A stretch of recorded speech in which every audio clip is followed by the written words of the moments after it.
Welcome to Puneet academy student. जैसा कि हम लोग जो है अपनी प्रीमियर क्लासेस जनरल साइंस की पढ़ रहे थे, जिसमें हम लोग यूपीएससी, एसएससी, रेलवे, एनटीपीसी या किसी भी एग्ज़ाम में जिसमें कि आपके जो है मल्टीपल चॉइस क्वेश्चन वगैरह पूछे जाते हैं, तो उसके लिए हम लोग जो है साइंस की क्लासेस हम लोग पढ़ रहे थे।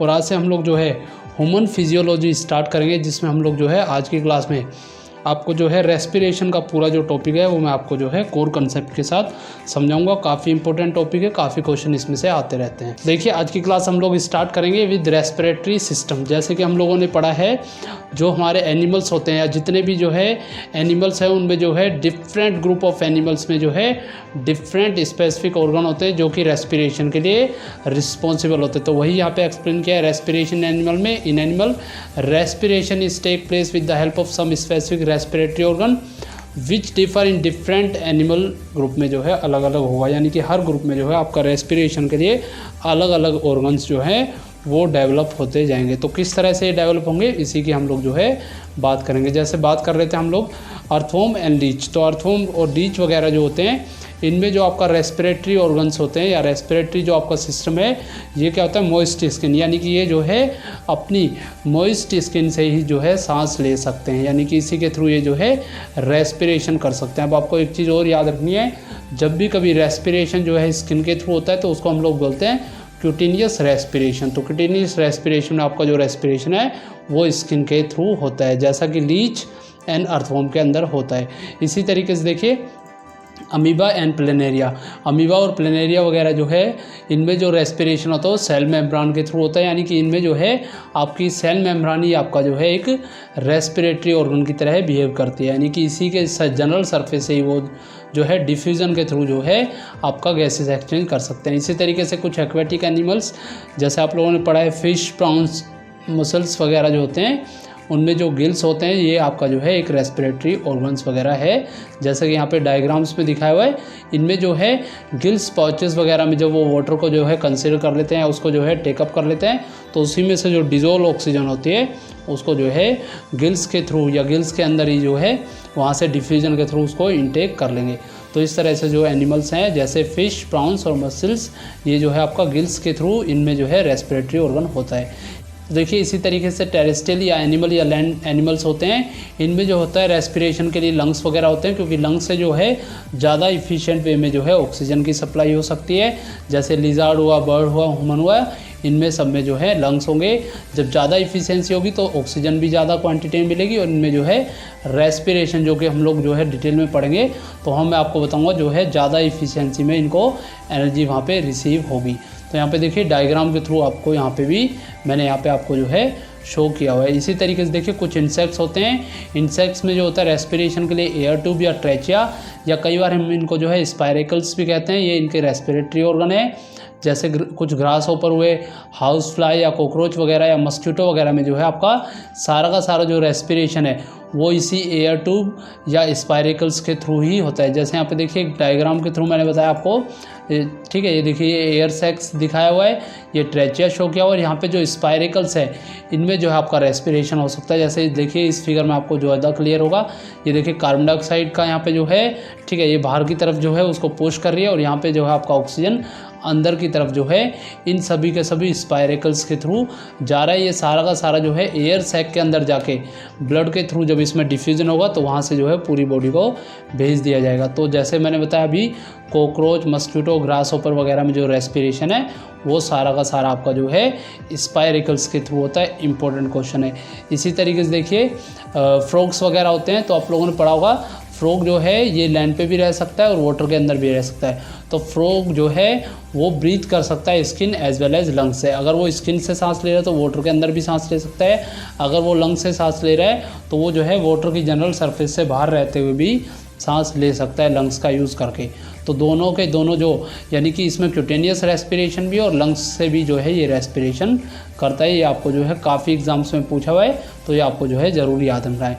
इसी तरीके से देखिए नोस्ट्रिल्स यहाँ पे शो किए हुए, ग्लोटिस शो किया हुआ है, जो कि मैं आपको पूरा ह्यूमन रेस्पिरेटरी सिस्टम में बताऊँगा।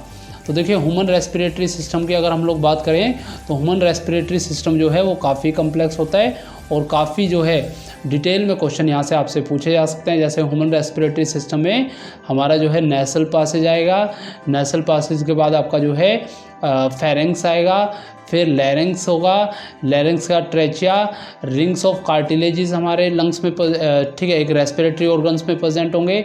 इसी तरीके से जब लंग्स के अंदर ये जाएगा तो लेफ्ट और राइट ब्रोंचेस में डिवाइड होगा। यहाँ पे आप ब्रोंचेस देख सकते हैं, ब्रोंचेस जो है स्मॉलर पोर्शंस में डिवाइड होगी, ठीक है, यानी कि छोटे छोटे जो है उसमें पोर्शंस डेवलप होंगे, जो कि आपका जो है जैसे प्लांट के अंदर जो है ब्रांचेस होती हैं, कुछ इसी टाइप का फिगर जो है ब्रोंचियोल्स में फॉर्म होगा। और ब्रोंचियोल्स की जो एंडिंग होगी उसको हम लोग जो है एलिवियोलर सैक कहेंगे। तो एलिवियोलर सैक जो है, ठीक है, इसी का जो एंड पॉइंट्स होंगे सबके, उनको हम जो है एलिवियोली कहेंगे, जो कि आपका जो है बैलून लाइक स्ट्रक्चर होता है। तो रेस्पिरेटरी जो होते हैं वो हमारी ब्रोंचियोल्स होते हैं, और ब्रोंची को जो एंडिंग होते हैं उनको हम एलिवियोलिस कहते हैं। इसके अलावा हमें जो है डायफ्राम का भी इंपॉर्टेंट रोल है ह्यूमन रेस्पिरेटरी सिस्टम में, ये हम अभी आपको पूरा डिटेल में बताएंगे। साथ के साथ जो है लंग्स हमारे एक जो है मेन रेस्पिरेटरी सिस्टम का पार्ट है, और रिब्स जो है इनको प्रोटेक्शन देने का काम करती हैं। तो देखिए इसको वन बाय वन जरा डिटेल में हम लोग एक बार देख लेते हैं। तो human beings the lungs are the respiratory organ and locate in the thoracic cavity में लोकेट होते हैं। Our respiratory system consist of nostrils, nasal cavity इसके अंदर होती है, फेरेंक्स होगा, ट्रेचिया होगा, ब्रोंचियोल्स जो कि फाइनली एंड अप होता है एलिवियोली में, जो कि मैंने अभी आपको जो है पूरा डिटेल में बताया। इस डायग्राम के थ्रू आप जो है इनको सबको यहाँ से, ठीक है, यहाँ से याद कर सकते हैं। इसी तरीके से देखिए अब इनका हम वन बाय वन जो है फंक्शन देखते हैं। जैसे हम बात करें नोस्ट्रिल्स की, तो नोस्ट्रिल्स जो होते हैं एयर जो है इसी के थ्रू ह्यूमन बॉडी में या नोस्ट्रिल के थ्रू ही जो है टेकअप की जाती है। तो nostril that filter air by the fine hairs that line the passage and it is line up with mucus which help in the same process. तो आपको पता होना चाहिए जो हमारे नोस्ट्रिल्स हैं उसमें जो है एयर पूरी बॉडी को जो है नोस्ट्रिल के थ्रू ही पहुँचाई जाती है, और हमारे जो नोस्ट्रिल होते हैं उसमें छोटे छोटे हेयर्स होते हैं जो कि जो है एयर पासेज को जो है जब उसमें धूल वगैरह होगी तो उसको जो है फिल्टर करने का काम भी करेंगे। इसके अलावा म्यूकस भी यहाँ पे प्रेजेंट होगा। ये म्यूकस जो है इसी प्रोसेस में, यानी कि धूल मिट्टी अंदर ना जाए तो उसमें जो है हमारे नोस्ट्रिल्स को बचाते हैं। इसी तरीके से नासल पासेज आपका एयर जब आपके नोस्ट्रिल्स में एंड अप होगी तो ये जो है आपको पूरा नासल पासेज से पास होगी। इनर लाइनिंग जो होती है आपकी नासल पासेज की उसमें म्यूकस मेम्ब्रेन भी होती है, और ये जो होती है म्यूकस मेम्ब्रेन लगभग 1.5 लीटर ऑफ म्यूकस जो है एवरीडे सेक्रेट करती है, जो कि कुछ पार्टिकल ऑफ डस्ट, बैक्टीरिया या अदर जो ऑर्गेनल्स हैं वह उनको जो है एंटर करने से बॉडी में जो है वो उनको जाने से रोकती है। और ये जो है हमारी एयर को जो है वेट रखने का काम भी करती है, जो कि हमारी बॉडी के अंदर जा रही होती है। तो मान लीजिए अगर कई बार हॉट एयर है तो उसका ये टेम्परेचर कम कर देगी, अगर वो कोल्ड एयर है तो उसका टेम्परेचर बढ़ा देगी, और हमारी बॉडी के इक्वल टेम्परेचर पे ही लगभग जो है नासल पासेज ही जो है हमारे एयर का टेम्परेचर जो है वो रेज़ कर देती है। तो कुछ हद तक ये रेज़ कर सकती है, बट इसकी भी कुछ जो है लिमिट होती है। इसी तरीके से आपका फेरेंक्स होगा, nasal chamber that open into pharynx, जो कि फेरेंक्स के अंदर जाके ओपन होता है। It passes air to larynx, ये जो है एयर को लैरिंक्स तक लेके जाएगा। इट्स लेड इनटू ट्रेचिया, ये जो है ट्रेचिया तक एयर को लेके जाएगी, या विंड पाइप तक जिसके ऊपर जो है एक स्लिट होती है जिसको हम लोग कहेंगे ग्लोटिस। तो आपको याद रखना ग्लोटिस जो है काफ़ी इंपॉर्टेंट स्लिट है।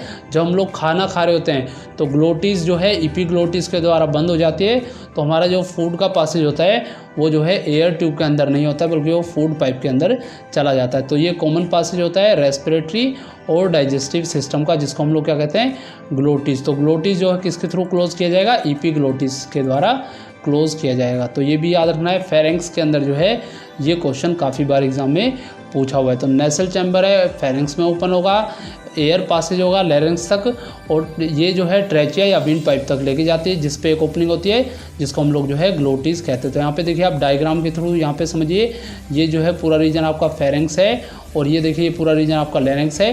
तो यहाँ पे आपका जो है इपीग्लोटिस प्रेजेंट होगा इस डायग्राम में, और इसमें जो है आपको सेम ही चीज़ मैंने यहाँ पे आपको शो की है। तो ये जो है पूरा का पूरा जो है इपीग्लोटिस होगा। और यहाँ पे देखिए ये इस तरह इस पॉइंट पे आपका जो है एयर और फूड का जो पासेज है वो एक ही जगह से हो रहा है। तो इपीग्लोटिस इन दोनों को ही कंट्रोल करने का काम कर रही है।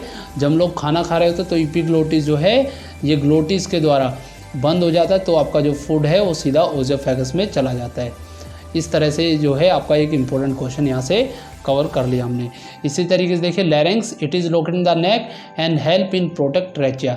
तो ये जो लैरिंग्स होता है ये ट्रेचिया को बचाने का काम करता है, और ये जो है साउंड बॉक्स भी हम इसलिए इसको कहते हैं क्योंकि ये जो है साउंड भी प्रोड्यूस करता है।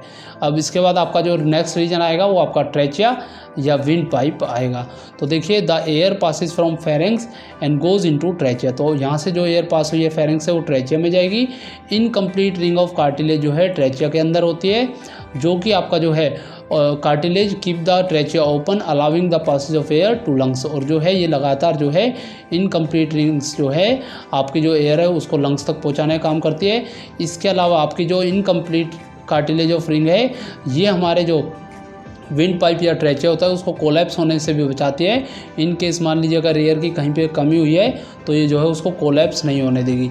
इसको आप सिंपली जो है अपने घरों में जो पाइप वगैरह प्रेजेंट रहते हैं, मोटर्स वगैरह जो हम कनेक्ट करते हैं, तो मोटर क्लोज करने में आपने देखा जब वो एयर को अपनी तरफ खींचती है तो वो कोलैप्स हो जाती है। बल्कि अगर वही पाइप अगर हम लोग किसी टाइप से किसी कार्टिलेज वगैरह का बना हुआ हो तो वो जो है वहाँ से कोलैप्स नहीं हो पाएगा। तो ट्रेचिया के अंदर जो है ये कोलैप्स होने से भी विंड पाइप को बचाएगी।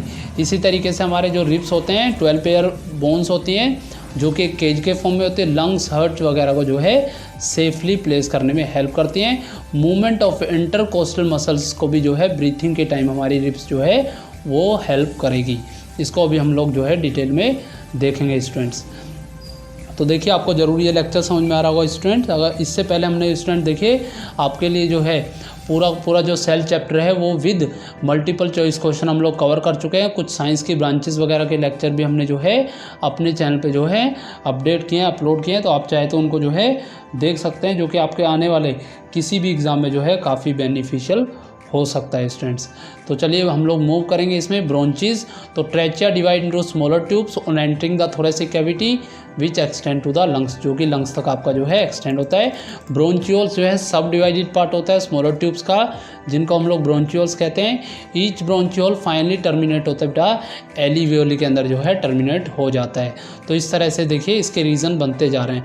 अब एलिवियोली काफ़ी इंपॉर्टेंट है। ये बैलून लाइक स्ट्रक्चर होता है जो कि इनसाइड द लंग्स होता है। इसमें लार्ज नंबर ऑफ एलिवियोली जो हमारे ठीक है लंग्स के अंदर होगी तो इंक्रीज़ करेगी सरफेस एरिया को और गैसेस एक्सचेंज को जो है आसानी से हम वहाँ पे कर पाएंगे। तो अभी आपको डिटेल में मैं बताऊंगा जो ह्यूमन एल्वियोलर है उसका सरफेस एरिया जो है हम लगभग 18 मीटर स्क्वायर तक अगर हम उसको पूरा फैला दें तो इतना एरिया जो कि एक फुटबॉल ग्राउंड जितना बड़ा एरिया है उतना एरिया जो है ये कवर करती है। इसके अलावा हमारे जो है रेस्पिरेटरी सिस्टम है उसमें डायफ्राम भी एक इम्पोर्टेंट रोल प्ले करेगा। ये एक मस्कुलर पार्टीशन होता है between thorax and abdomen and form the base of the chest cavity का बेस फॉर्म करता है। ड्यूरिंग इनहेलेशन ये जो है फ्लैट हो जाएगा। मैं पूरा आपको प्रोसेस बताऊंगा। फ्लैट हो जाएगा, इंक्रीज करेगा चेस्ट कैविटी को, तो एयर जो है अंदर की तरफ सक कर ली जाएगी। इसी तरीके से रिलैक्स हो जाएगा ड्यूरिंग एक्सहेलेशन के टाइम। तो अगर अभी आपको ये समझ में नहीं आया कैसे इनहेलेशन में फ्लैटन हो रहा है, इंक्रीज कर रहा है चेस्ट कैविटी, तो थोड़ा सा वेट कीजिए, मैं इसी लेक्चर में जो है इसको पूरा आपको कवर करा दूंगा। चलिए तो मूव करेंगे हम लोग जो है अब ह्यूमन रेस्पिरेटरी सिस्टम में। तो देखिए मैंने बताया अभी आपको passage of air human respiratory system में nostril to nasal passage, then nasal cavity, pharynx, larynx, trachea. तो ये सारा का सारा जो रीजन है ये आपका जो है लंग्स से आउटसाइड का रीजन है, यानी कि लंग्स से बाहर एयर कैसे मूव कर रही है उसका ये रीजन है। जबकि ब्रोंचियोल्स और एलिवियोली ये पूरा जो रीजन है वो आपका जो है लंग्स में जाने के बाद जो है ये ब्रोंची से स्टार्ट होता है। और आपको याद रखना है ब्लड कैपिलरी जो है एलिवियोलीज में से जो है राइज होती है, यानी कि उसमें से निकलती रहती है। इसी तरीके से देखिए मैंने जैसे अभी बताया अगर एलिवियोलर सैक को अगर हम लोग स्प्रेड कर दें तो 80 मीटर का स्क्वायर का एरिया जो है ये कवर कर लेती है। तो हम सोच सकते हैं कितना इफ़िशिएंट वे में जो है हमारी बॉडी के लिए जो है एलिवियोलर सरफेस जो है वो वर्क कर सकती है। इसी तरीके से हमारी बॉडी में ओनली डिफ्यूज़न के थ्रू ऑक्सीजन पहुंचा पाना जो है वो काफ़ी डिफ़िकल्ट हो जाएगा। तो इसके लिए क्या होगा, हमारे ब्लड के अंदर अभी मैं आपको पूरा बताऊंगा हीमोग्लोबिन वगैरह होता है। तो वही बताया if oxygen were to move in our body it is estimated would be take 3 years का टाइम जो है एक मोलिक्यूल ऑफ ऑक्सीजन को टोज से लेके जो है लंग्स तक या लंग्स से टोज तक जाने में उसको टाइम लग जाएगा। तो हम सोच सकते हैं कि हीमोग्लोबिन जो है कितना इंपॉर्टेंट रोल यहाँ पे प्ले करेगा। इसी तरीके से देखिए हम लोग अब मैकेनिज्म ऑफ ब्रीथिंग की बात करेंगे कि कैसे हम लोग जो है ब्रीथिंग कर सकते हैं। तो देखिए आप लोगों ने पढ़ा होगा जो ब्रीथिंग होता है उसमें जो है 2 टाइप का मैकेनिज्म आपका होता है, यानी कि एक बार हम लोग जो है सांस लेते हैं और एक बार हम लोग जो है सांस को छोड़ते हैं, यानी कि इनहेलेशन एंड एक्सहेलेशन आपका जो है मैकेनिज्म यहाँ पे होता है।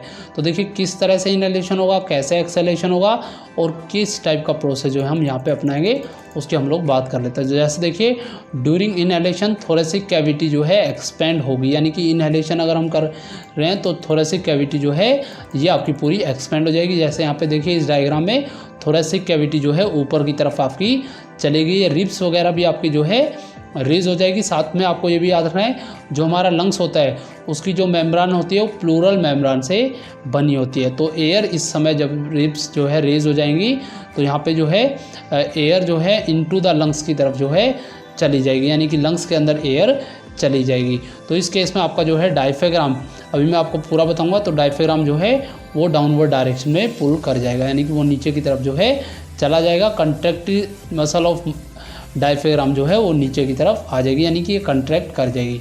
तो एक बार मैं इसको पूरा बताऊंगा फिर आपको डायग्राम से समझाता हूँ। तो देखिए during inhalation thoracic cavity expand हुई, रिब्स लिफ्ट अप हो जाएगी, diaphragm become flat in shape हो जाएगा बेटा, और वॉल्यूम ऑफ लंग्स जो है वो बढ़ जाएगी, यानी कि वॉल्यूम ऑफ लंग्स बढ़ेगी तो इनसाइड जो है वो प्रेशर कम हो जाएगा। तो इनसाइड प्रेशर कम होगा, आउटसाइड द बॉडी प्रेशर ज़्यादा है ऑक्सीजन का, तो ऑक्सीजन बाहर से अंदर की तरफ आपका जो है बॉडी के अंदर जो है या लंग्स के अंदर जो है आपकी ऑक्सीजन चली जाएगी। तो ये इंपॉर्टेंट पॉइंट है आपका, वॉल्यूम ऑफ लंग्स इंक्रीज होने से प्रेशर की वैल्यू जो है वो घटेगी, क्योंकि आप लोगों ने एक फॉर्मूला पढ़ा हुआ 11th क्लास में PV = nRT, यानी कि प्रेशर इंटू में जो वॉल्यूम का जो रिलेशन बताया था PV = nRT या कांस्टेंट वैल्यू जो है ये होती है।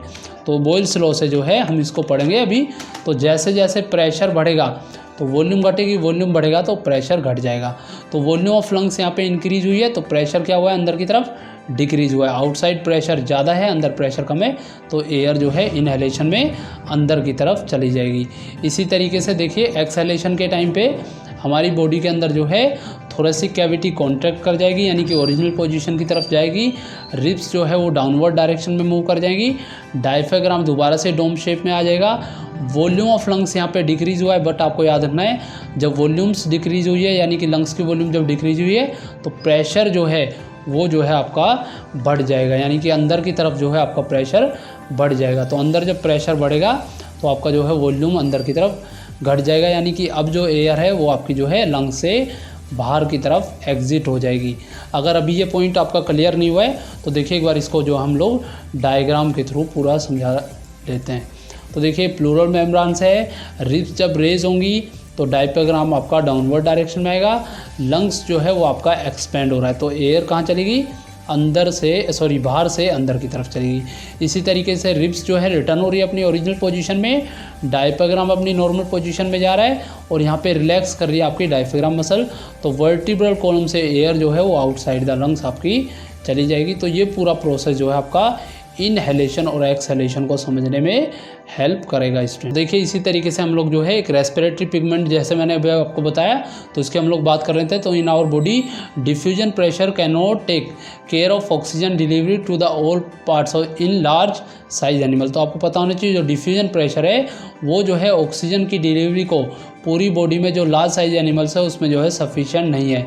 So there is a respiratory pigment is present which take oxygen from lungs. जो है आपका एक रेस्पिरेटरी पिगमेंट प्रेजेंट होता है जो कि आपका जो ऑक्सीजन है वो लंग्स से जो है टेकअप करता है और ईच एंड एवरी टिश्यू तक जो है पहुंचाने का काम भी वो कर रहता है।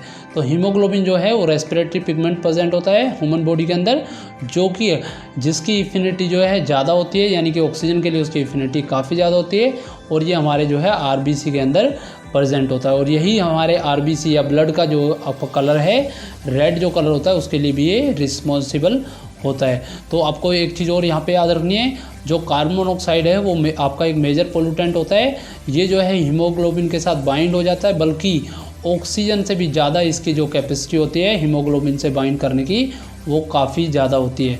यानी कि अगर कहीं पे ऑक्सीजन और कार्बन मोनोऑक्साइड हो तो हमारी जो बॉडी है वो सबसे पहले कार्बन मोनोऑक्साइड को, यानी कि कार्बन मोनोऑक्साइड को हीमोग्लोबिन कैच करेगा, उसको जो है पहले बाइंड करेगा।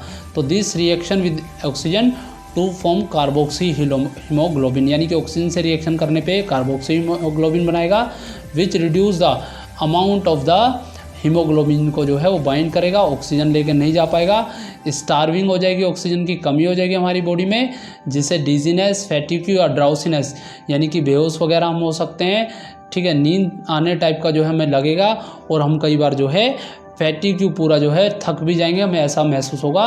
तो ये सिचुएशन जो है ह्यूमन बॉडी के लिए अगर ज़्यादा समय तक बनी रहती है तो it can B fatal for human, यानी कि ये जो है काफ़ी खतरनाक भी हो सकती है। इवन इससे जो है आपको देखा होगा आप लोगों ने डेथ वगैरह भी कई बार हो जाती है।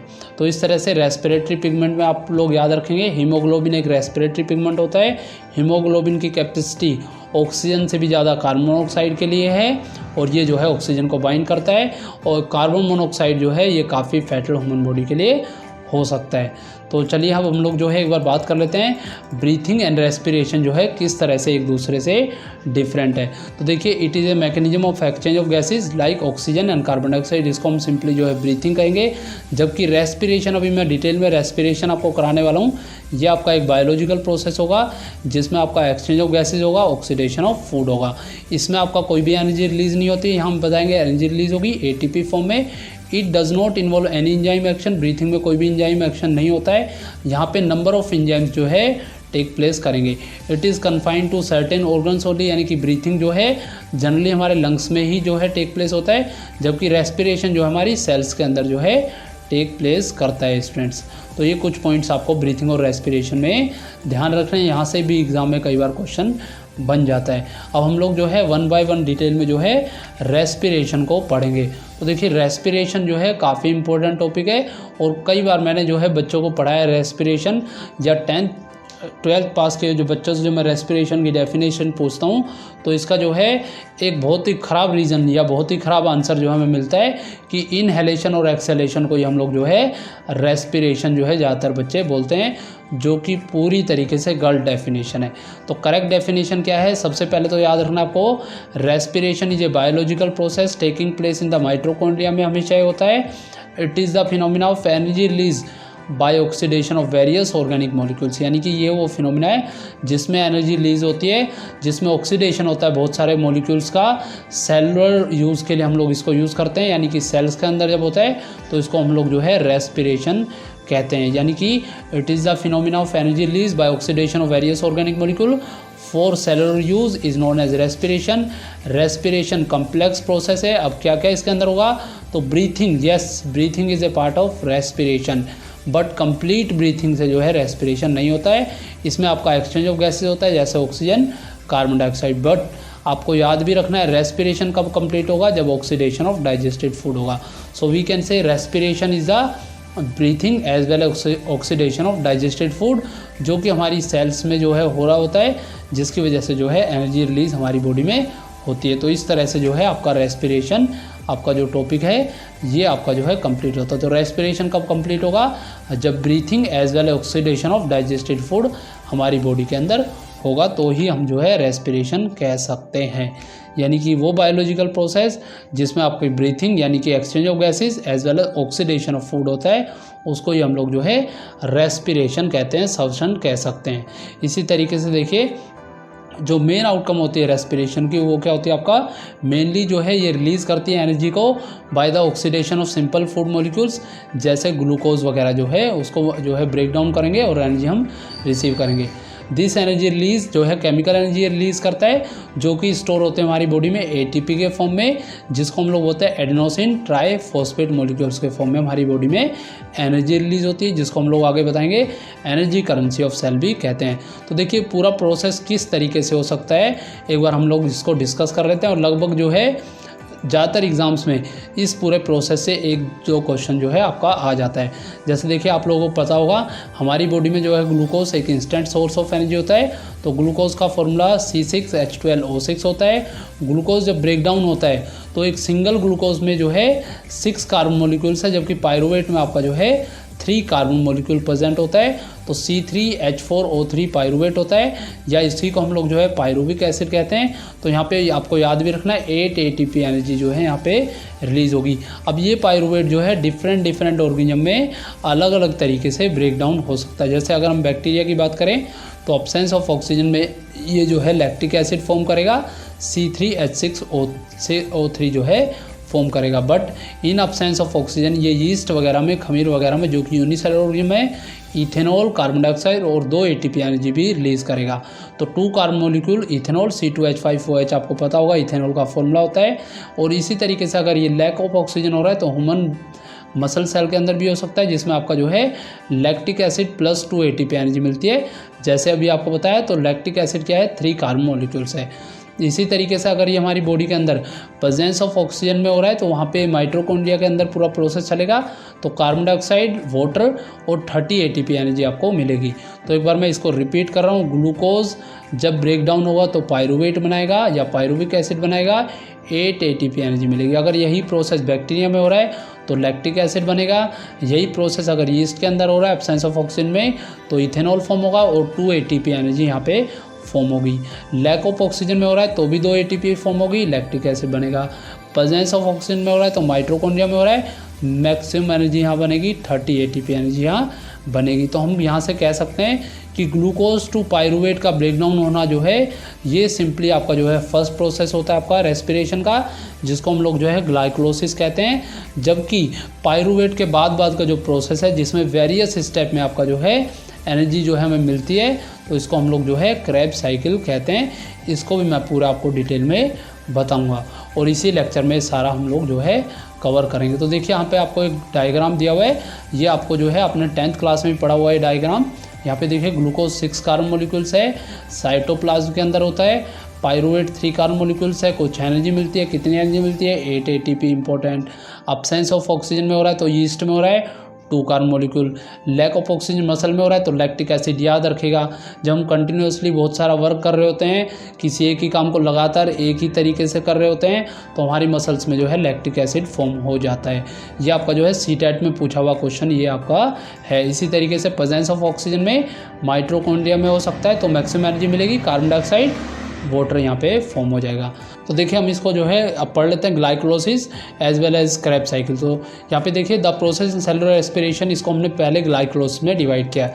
तो ग्लाइकोलाइसिस जो होता है it is first study by Embden Meyerhof pathway. तो इसको जो है हम लोग सबसे पहले ये जानेंगे कि एम्डन-मेयरहोफ पाथवे ने जो है इसको सबसे पहले जो है स्टडी किया था, इसलिए कई बार हम इस प्रोसेस को जो है EMP पाथवे भी कहते हैं, यानी कि एम्डन-मेयरहोफ पाथवे भी कहते हैं। Glycolysis present in both type of respiration. Important point है आपका जो ग्लाइकोलाइसिस होता है वो रेस्पिरेशन में aerobic as well as anaerobic respiration में जो है दोनों ही टाइप के रेस्पिरेशन में आपका जो है प्रेजेंट होगा। अभी मैं आपको बताऊंगा aerobic as well as anaerobic process क्या होते हैं। तो this process take place in cytoplasm. तो ये पूरा प्रोसेस कहाँ पे होता है, हमारी सेल के अंदर जो साइटोप्लाज्म प्रेजेंट होता है, जो लिक्विड कंटेंट प्रेजेंट होता है उसमें आपका जो है ग्लाइकोलाइसिस होगा। और glycolysis aerobic as well as anaerobic respiration में भी होगा। As a result of decomposition of 1 glucose atom in glycolysis, 2 atom जो है पायरुविक एसिड के फॉर्म होंगे, जैसे मैंने आपको बताया। तो start with this process 2 atom of ATP takes, है ना। तो वहाँ पे जो है 2 ATP के जो मॉलिक्यूल्स है वो टेक करेंगे, यानी कि पार्टिसिपेट करेंगे। But at the end of this process 4 ATP molecule जो है यहाँ पे ऑब्टेन हो जाएंगे, यानी कि अगर हमें जो कोई भी ग्लाइकोलाइसिस करना है तो 2 ATP मॉलिक्यूल से हमें जो है उसकी स्टार्टिंग करनी पड़ेगी।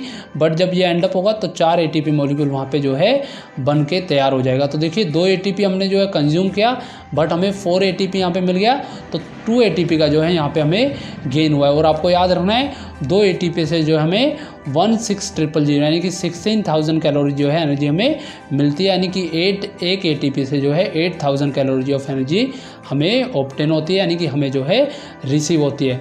अब इसी तरीके से there is no need of oxygen in glycolysis. तो ग्लाइकोलाइसिस जैसे अभी होता है एरोबिक में भी हो सकता है, एनाएरोबिक में भी हो सकता है, तो इसमें जो है ऑक्सीजन की कोई भी ज़्यादा ज़रूरत नहीं होती है। इंपॉर्टेंट पॉइंट है, एग्जाम्स में काफ़ी बार ये पूछा हुआ है। तो ये जो है एनारोबिक और एरोबिक दोनों ही रेस्पिरेशन में सिमिलर तरीके से ही बिहेव करता है। इसी तरीके से देखिए in this 4 molecule of hydrogen यहाँ पे फॉर्म होते हैं, जो कि आपका कन्वर्ट करता है NAD को जो है 2NADH2 में जो है कन्वर्ट करता है। अब आप कहेंगे सर ये NAD और NADH2 क्या है, तो देखिए जो आपके NAD या NADH2 होते हैं ये सब आपके जो है रेस्पिरेटरी पिगमेंट्स होते हैं। जब रेस्पिरेशन में किसी भी चीज़ का ब्रेक डाउन करना होता है तो ये सब जो है आपका फॉर्म होते हैं। तो NAD stand for nicotinamide adenine dinucleotide हम इसको जो है कहते हैं। देखिए मैं आपको NAD बता रहा था, तो NAD stand for nicotinamide adenine dinucleotide, और ये जो है 2NADH2 में जब कन्वर्ट होता है तो रिड्यूस फॉर्म NAD की जो है 2NADH2 या NADH2 होती है। तो जब ये रिड्यूस होगा तो इस फॉर्म में कन्वर्ट करेगा।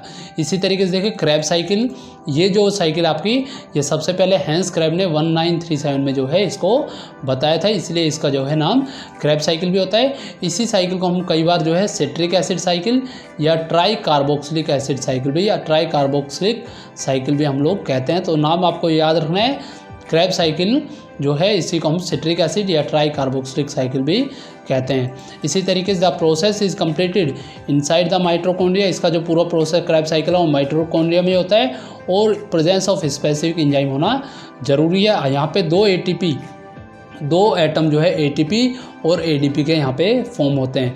ये जो मैं अभी आपको पूरा डिटेल में करा दूंगा। तो in our system maximum number of ATP molecule जो है वो आपको जो है क्रेब साइकिल के अंदर ही फॉर्म होते हैं। तो इन आवर सिस्टम यानी कि हमारी बॉडी के अंदर मैक्सिमम ATP जो फॉर्म होती है वो only and only Krebs cycle से होती है। इसी तरीके से देखिए मैंने यहाँ पे आपके लिए जो है क्रेब साइकिल और ग्लाइकोलाइसिस और आपको जो है क्रेब साइकिल का जो है एक डिफरेंस यहाँ पे आपको दिखाया है। ये आपको जो है पूरा जो मैंने प्रोसेस बताया उसको समझने में आपका हेल्प करेगा। तो देखिए glycolysis it is first step of cellular respiration in which molecule of glucose oxidise into the molecule of each pyruvic acid ये फॉर्म करता है, जिसमें आपका ATP, NADH2 और वाटर जो है फॉर्म होता है। बट ट्राई कार्बोक्सिलिक एसिड जिसको हम TCA साइकिल भी कहते हैं is a set of cyclic chain reaction in which acetyl COA acetyl coenzymes इसको हम लोग कहते हैं कंप्लीटली ऑक्सीडाइज होता है। कार्बन डाइऑक्साइड, वाटर, NADH2 और FADH2 यहाँ पे फॉर्म होते हैं। इसी तरीके से it is common for both aerobic and aerobic respiration, ये ओनली एरोबिक रेस्पिरेशन में वर्क करता है, यानी कि आपका जो क्रेब साइकिल है या TCA साइकिल वो ओनली एरोबिक रेस्पिरेशन वर्क करता है। It take place in cytoplasm but it take place in mitochondria of the cell में वर्क करेगा। देखिए स्टूडेंट लेक्चर थोड़ा जो है लंबा हो जाएगा बट आप लोगों को जो है पूरा कोर कंसेप्ट जो है ये समझ में आएगा। जिन स्टूडेंट के पास पहले बायोलॉजी नहीं है वो भी रेस्पिरेशन को काफ़ी डिटेल में समझेंगे, क्योंकि आपने पढ़ा होगा बायोलॉजी में जो टॉपिक्स होते हैं वो काफ़ी जो है कोरिलेटेड होते हैं या इंटरलिंक होते हैं।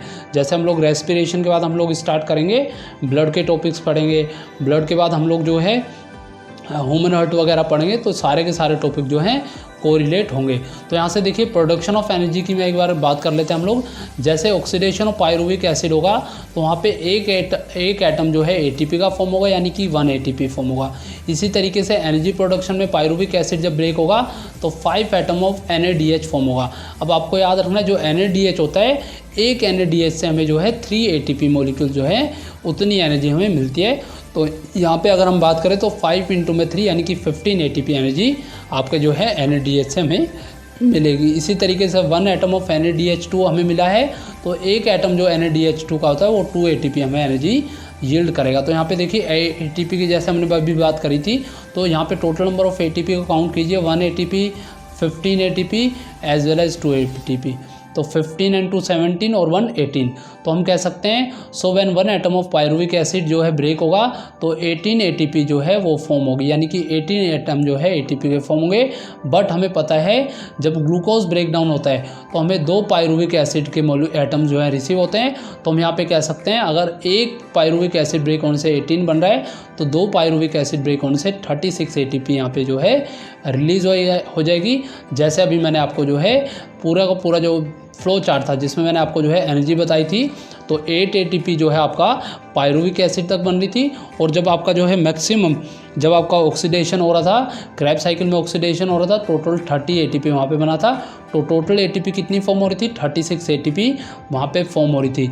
इसी तरीके से मैंने अभी आपको बताया 2 मॉलिक्यूल जो है ATP का, जो आपको 2 मॉलिक्यूल जो ATP का है वो ग्लाइकोलाइसिस में जो है यूज्ड अप भी हो रहा है, क्योंकि ग्लाइकोलाइसिस के बाद जब पायरुविक एसिड में वो आएगा तो वहाँ पे 2 एटम जो है वहाँ पे जो है यूटिलाइज हो जाएगा। तो 36 नेट ATP जो है वो हमें रिसीव होगी। इंपॉर्टेंट है, बहुत बार एग्जाम में पूछा हुआ है। इसको मैं और ज़्यादा सिंप्लीफाई कर देता हूँ ताकि जो स्टूडेंट जिनके पास पहले बायोलॉजी नहीं है वो भी इसको समझ सके। तो देखिए द क्रेब साइकिल एक एरोबिक रेस्पिरेशन है, माइटोकॉन्ड्रिया के अंदर होता है, इसलिए माइटोकॉन्ड्रिया को हम लोग जो है पावर हाउस ऑफ सेल कहते हैं। फाइनल ऑक्सीडेशन फूड का इसी में होता है और मैक्सिमम एनर्जी यील्ड होती है। तो कितनी एनर्जी, 8 ATP वहाँ मिली हमें, यानी कि ग्लाइकोलाइसिस में मिली। 30 ATP हमें जो क्रैब साइकिल में, तो 38 ATP फॉर्म हुई, बट 38 में से 2 ATP कंज्यूम हमने करी, तो नेट इफेक्टिव जो हमें ATP मिली वो 36 ATP है। So when one molecule of glucose is completely oxidise, 38 ATP हमें देखा, बट नेट गेन 36 ATP होगा, क्योंकि 2 मॉलिक्यूल ATP जो है वो कंज्यूम हुआ है पायरूवेट को माइटोकॉन्ड्रिया में लेकर आने में। इंपॉर्टेंट पॉइंट है, ठीक है। इसी तरीके से देखिए, अभी आपको थोड़ा सा डिटेल में मैंने बताया था एरोबिक रेस्पिरेशन क्या होता है और एनारोबिक। तो वो रेस्पिरेशन जो प्रेजेंस ऑफ ऑक्सीजन में होता है एरोबिक, और जो अब्सेंस ऑफ ऑक्सीजन में होगा वो एनारोबिक होगा। एरोबिक रेस्पिरेशन हमेशा माइटोकॉन्ड्रिया में होता है, जबकि एनारोबिक रेस्पिरेशन आपका जो है साइटोप्लाज्म के अंदर होता है। एंड प्रोडक्ट एरोबिक में कार्बन डाइऑक्साइड और वाटर होता है, एंड प्रोडक्ट यहाँ पे अल्कोहल या लैक्टिक एसिड है। जहाँ ज़्यादा अमाउंट में एनर्जी मिलेगी हमें यानी कि एरोबिक में, और यहाँ पे एनारोबिक में हमें जो है लेस अमाउंट ऑफ एनर्जी मिलेगी। पूरा फ्लो चार्ट से मैं आपको समझा चुका हूँ। इसी तरीके से देखिए, ये क्वेश्चन आपका जो है एसएससी में एक बार पूछा हुआ है। एटीपी जो होती है वो energy currency of cellular process होती है, यानी कि अगर हमें अपनी सेल के लिए कोई भी अमाउंट ऑफ वर्क करना है, सेल को कोई भी फंक्शन करना है, या सेल को जो है कोई भी काम करना, कार्य करना है, तो उसको एनर्जी जो है चाहिएगी, और वो एनर्जी किस फॉर्म में वो कन्वर्ट होगी, एटीपी से ही जो है वो सारी खर्च करेगा। तो the energy release during the process respiration use to make ATP molecule, ये कहाँ से बनता है, एडीपी से बनता है, और एक इनऑर्गेनिक फॉस्फेट उसमें जो है जुड़ता है। तो एडीपी में जब इनऑर्गेनिक फॉस्फेट ऐड होगा, कुछ एनर्जी उसको मिलेगी, तो एडीपी में फॉस्फेट ऐड होकर एटीपी फॉर्म होगा, जिसमें आपका जो है यहाँ पे ये इनऑर्गेनिक फॉस्फेट को शो कर रहा है। तो ये आपको याद रखना है, एक एंडोथर्मिक प्रोसेस है, वो प्रोसेस जिसमें हीट एनर्जी रिलीज होती है सेल के अंदर, और जो है then ATP is use to derive the reaction, जो है बॉडी के अंदर डिफरेंट रिएक्शंस को जो है वो डिराइव करेगी।